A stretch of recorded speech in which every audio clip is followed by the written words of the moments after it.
So, starring, but also exec producing, trigger warning. Can you tell me what it was about the story that made you want to tell it and get it out there? Well, I wanted to do a gritty action movie. I think it was something that was just sort of always on the bucket list. And the producers, they had done John Wick and they had done Sicario, so they knew how to do this genre in an elevated way.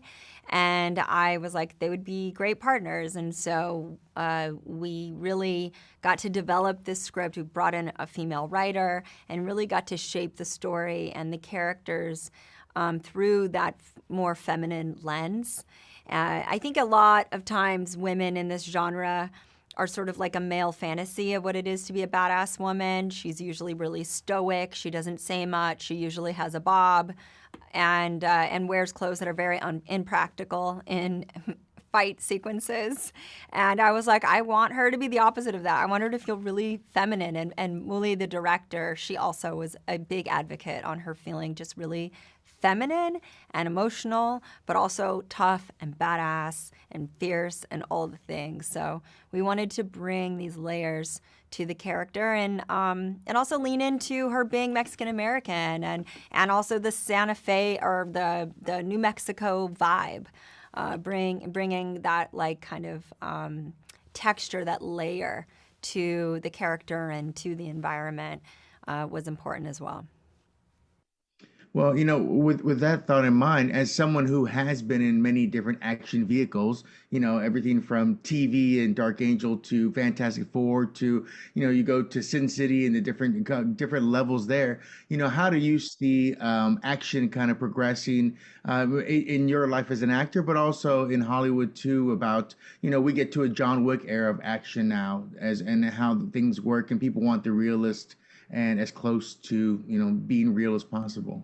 Well, that's what I always have gravitated towards because, and being that person, I much rather the sort of in real life hand to hand combat. So that's why I wanted to do knife training and bring knife fighting to the table because if it was just all guns, it just wouldn't be as exciting to watch, right? You don't need as many, not that you don't need as much skill, but it's just, I think you've also seen it a lot, and there's something about just watching that kind of old school action, hand to hand combat that I wanted to bring to life. But it would only be realistic for someone my size to take down a man, I felt like, and so did the directors, if I had a knife. And so it's like piercing certain organs, ligaments, cutting people in certain places to, so they won't be as mobile, and then she can take them out. And that's very interesting too when it comes to that kind of stuff. Having seen Stuntman and talked to him so much, it's always like the mechanics of it all too. So, how did you work with your stunt team to kind of decide what looks believable, but what also looks badass at the same time? Yeah.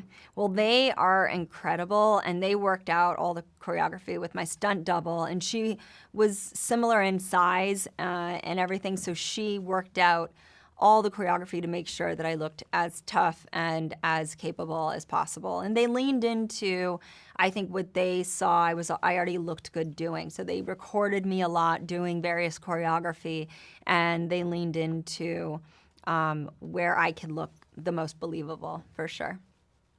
For sure. Well, I want to say congratulations too. I think since you were a young child, it's now been 30 years in acting and working in Hollywood.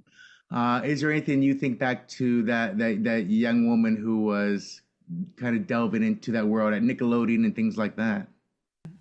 I mean, I'm still here. I mean, at the end of the day, that is success. The fact that I can look up 30 years later and I still love it and it still is a passion of mine. And I still get to do it. I feel really blessed. 100%. Well, I thank you for your time today. I hope everyone in your world is happy and healthy, and have a great day.